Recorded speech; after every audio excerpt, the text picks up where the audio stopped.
Off-Leash Canine Training Bay area. I have Roxie and Rollie here for our 2-week board and train. They are siblings.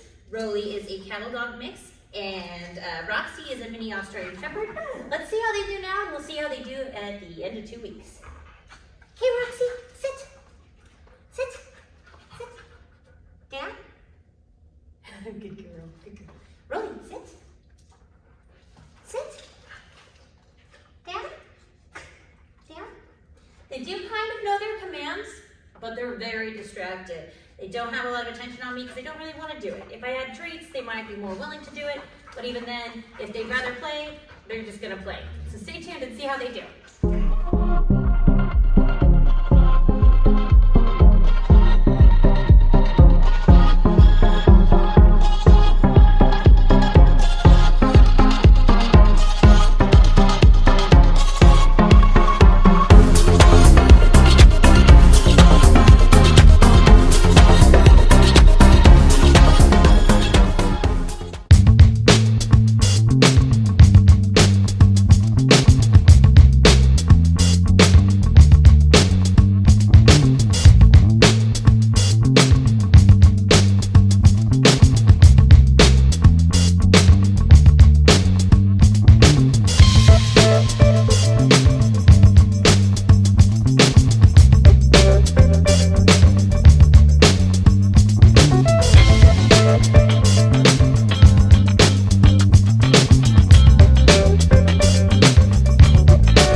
Hi, my name is Sarah, and I just picked up my 2 dogs from their 2-week board and train with K9 off-leash training.